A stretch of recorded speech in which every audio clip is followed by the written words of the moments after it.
Part 1, The Calm Before the Storm. Picture this, a small, sleepy town in the American Midwest, the kind where everyone knows your name and weddings are the biggest event of the year. It's the night before the big day, and 24-year-old Sarah Miller is standing in her bedroom, staring at her wedding dress hanging on the door. The white lace glows under the soft light of a lamp, a symbol of the life she's dreamed of since she was a little girl. Tomorrow, she's supposed to marry Jake Carter, her high school sweetheart, the guy who promised her forever. But tonight, something feels off, call it a gut instinct, a whisper in the back of her mind she can't shake. Sarah and Jake had been together for 6 years, ever since he asked her out under the bleachers at a football game. He wasn't perfect, sure, he had a temper sometimes, and he'd disappear for hours with no explanation, but Sarah loved him. She saw the good in him, the way he'd surprise her with flowers, the way he'd hold her tight after a fight. They'd built a life together, or so she thought. The rehearsal dinner earlier that evening had gone off without a hitch, laughter, toasts, her best friend Lily beaming as maid of honor. But as Sarah sits on her bed, brushing her hair, she can't ignore the unease creeping up her spine. It starts with a text. Her phone buzzes on the nightstand, and she glances at it, expecting a sweet goodnight from Jake. Instead, it's a message from an unknown number, check his car. You deserve to know. Her heart skips a beat.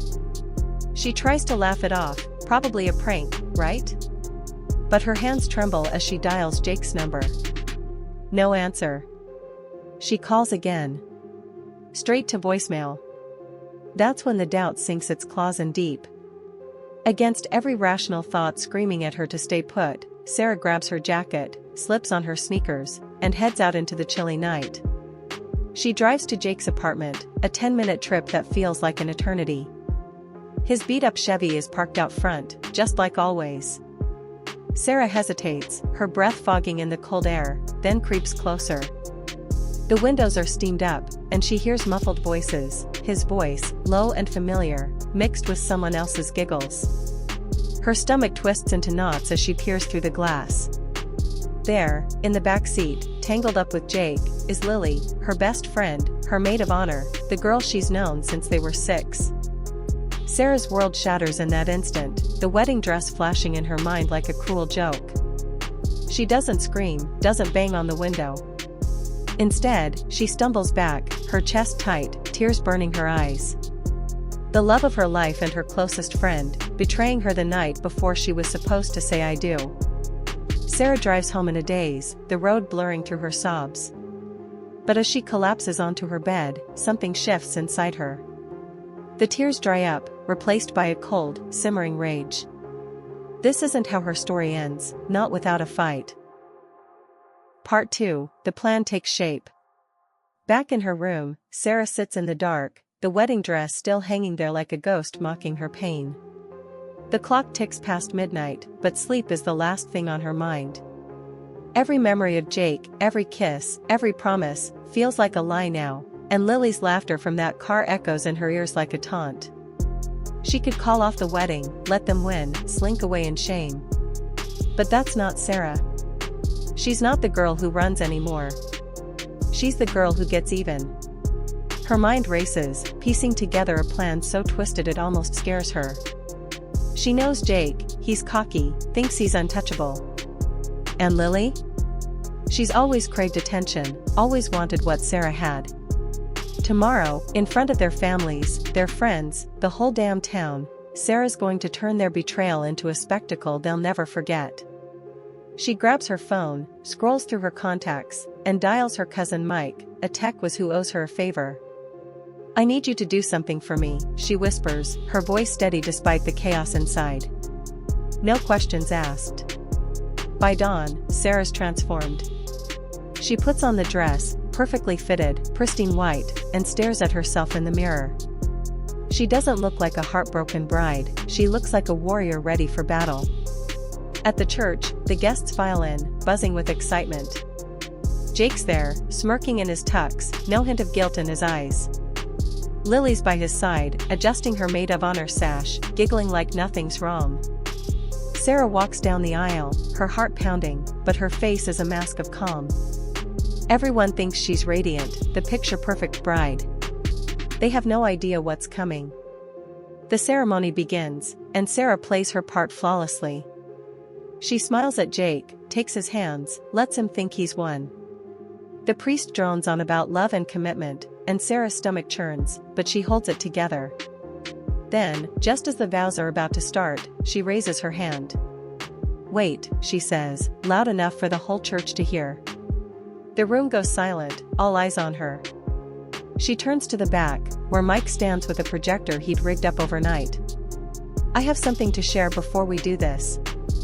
The screen flickers to life, and there it is, grainy footage from a dashcam Mike had hacked into, showing Jake and Lily in that car, unmistakable, undeniable. Gasps ripple through the crowd. Jake's face drains of color, Lily's hands fly to her mouth, and Sarah stands there, unflinching, as chaos erupts. She doesn't say a word, just lets the truth do the talking. Part 3, The Reckoning. The church turns into a madhouse.